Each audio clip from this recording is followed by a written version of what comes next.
Hello મિત્રો, good morning. Welcome to my YouTube channel. હું છું રાવલ સાગર. આપ સૌનું સ્વાગત કરું છું મારી યુટ્યુબ ચેનલમાં. તો આજના આપણા લેક્ચરમાં આપણે રિમિડિયલ મેથેમેટિક્સની અંદર યુનિટ નંબર 5 કે જે ડિટર્મિનન્ટ્સ એટલે કે નિશ્ચાયકને રિલેટેડ છે એની અંદર આગળ વધવાના છીએ. તો પ્રીવિયસ લેક્ચરની અંદર આપણે સેકન્ડ ઓર્ડર ડિટર્મિનન્ટ જોયો હતો એટલે કે દ્વિહાર નિશ્ચાયક. તો દ્વિહાર નિશ્ચાયકનું મૂલ્ય કઈ રીતના મળે છે એ જોયું હતું.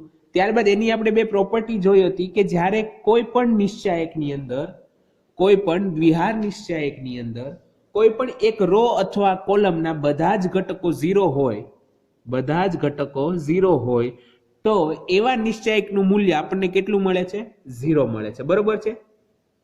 હવે આજના આપણા લેક્ચરમાં આપણે થર્ડ ઓર્ડર ડિટર્મિનન્ટની વાત કરવાના છીએ. તો આપણે વાત કરીએ થર્ડ ઓર્ડર ડિટર્મિનન્ટ, તો કે ત્રિહાર નિશ્ચાયક. ઓકે, એને ગુજરાતીમાં કહેવાય ત્રિહાર નિશ્ચાયક. એની ડેફિનેશન કઈ રીતના દેવાશે કે the square array, the square array symbol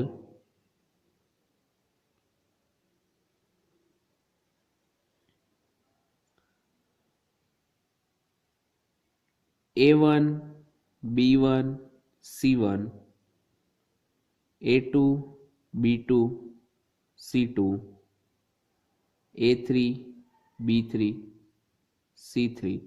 The square array symbol A1, B1, C1, A2, B2, C2, A3, B3, C3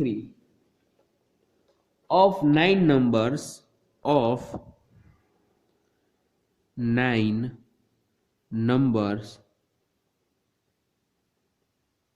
AI, BI, CI, I is equal to 1, 2, 3 is called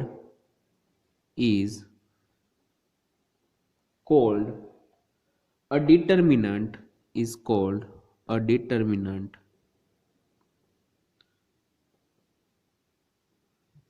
of order 3, is called a determinant of order 3. Okay, or third order determinant. જો આ થઈ ગઈ એની definition. તો તમારે definition સાથે કોઈ લેવા દેવા નથી, અથવા તો ફક્ત એ સમજવા માટે છે કે શું હોય. તો કે જો આવી રીતના તમને કોઈ દીધું છે, હવે સેકન્ડ ઓર્ડર ની અંદર શું હતું કે એની અંદર બે હાર અને બે સ્તંભ હતી, તો આપણે એને સેકન્ડ ઓર્ડર કીધું. તો હવે નિશ્ચાયક ની અંદર જો 3 હાર અને 3 સ્તંભ હોય, જો અહીંયા પહેલી હાર, આ બીજી હાર અને આ ત્રીજી હાર, આ પહેલો સ્તંભ, આ બીજો સ્તંભ અને આ ત્રીજો સ્તંભ, 3 સ્તંભ થયા. બરોબર છે. તો આવો જે પણ નિશ્ચાયકની ગોઠવણી છે, સ્ક્વેર એરે, સ્ક્વેર એટલે કે ચોરસ અને એરે એટલે કે ગોઠવણી, આવી જે ગોઠવણી, ચોરસ ગોઠવણી છે એને આપણે શું કહીએ છીએ? ત્રિહાર નિશ્ચાયક, થર્ડ ઓર્ડર ડિટર્મિનન્ટ. બરોબર છે. હવે એને પ્રોપર્ટીઝ જોઈ લઈએ. તો પ્રોપર્ટીઝ ની અંદર વાત કરી લઈએ. Properties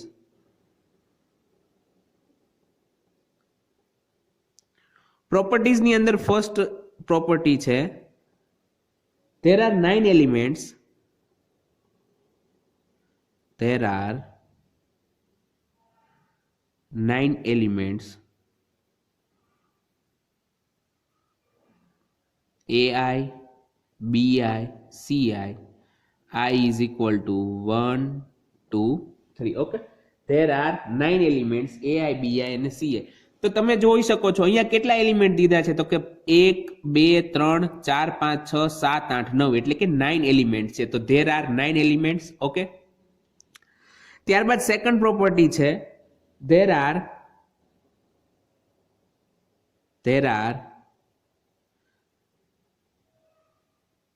3 rows, there are 3 rows and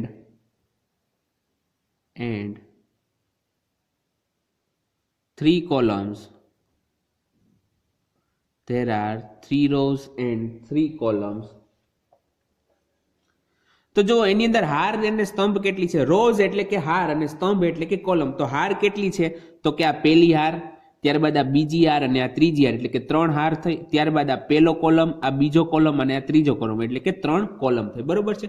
તો there are 3 rows and 3 columns. The rows are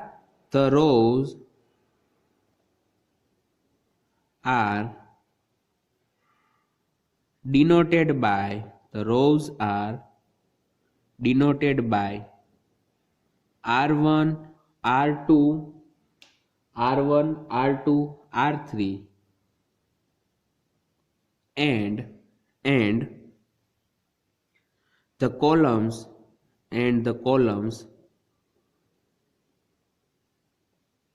are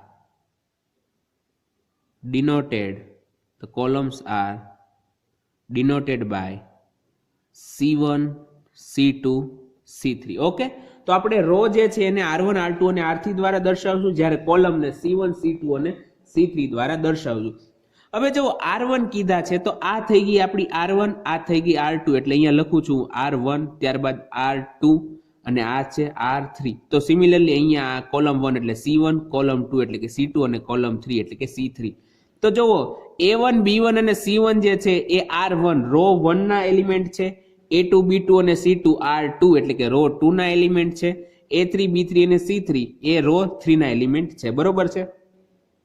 ત્યારબાદ જે A1, A2 અને A3 જે છે એ C1 કોલમ 1 ના એલિમેન્ટ છે, B1, B2 અને B3 C2 એટલે કે કોલમ 2 ના એલિમેન્ટ છે, અને C1, C2 અને C3 એ કોલમ 3 એટલે કે થર્ડ કોલમના એલિમેન્ટ છે. ઓકે, તો આ થઈ ગયા એના એલિમેન્ટ. ત્યારબાદ આપણે વાત કરીએ કે પ્રોપર્ટી નંબર 3 ની. Property number 3, the element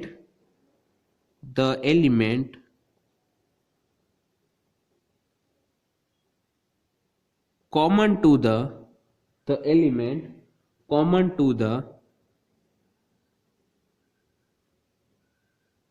first row and the first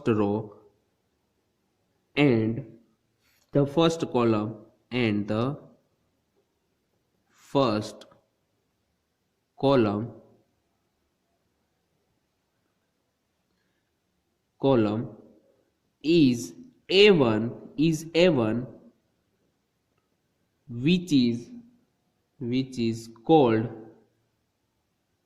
which is called the leading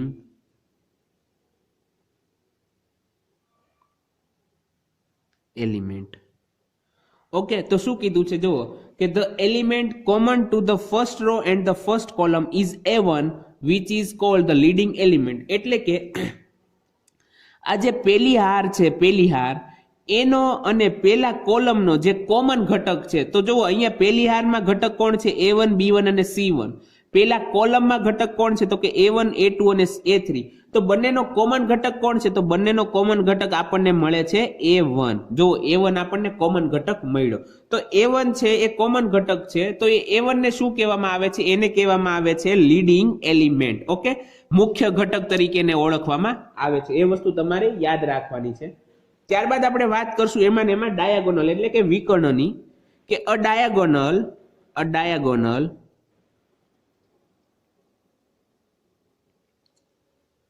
of the determinant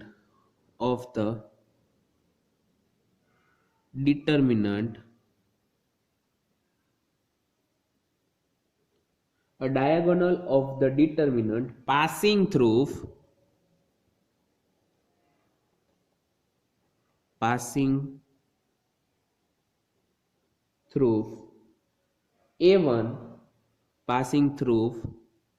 A1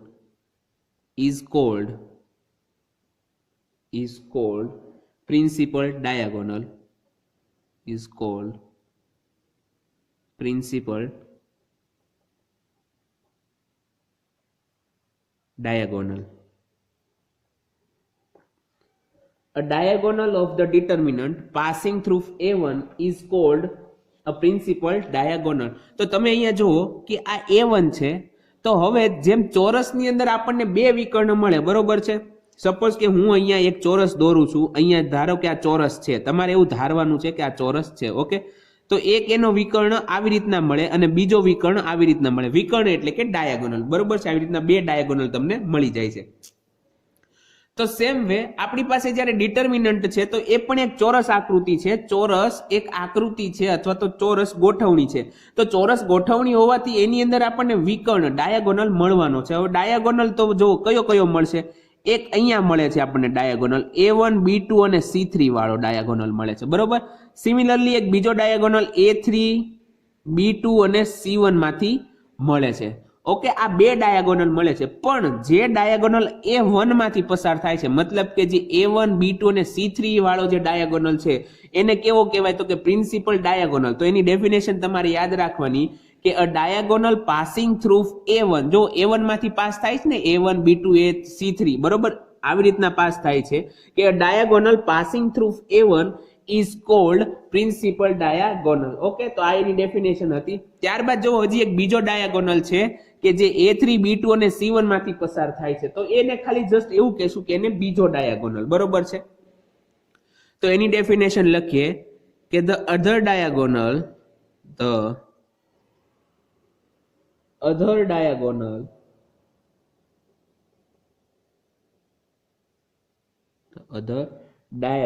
passing through the element C1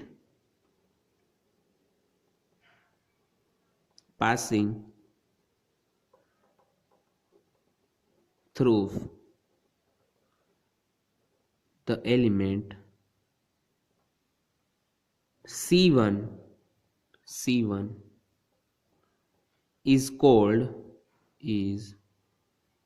called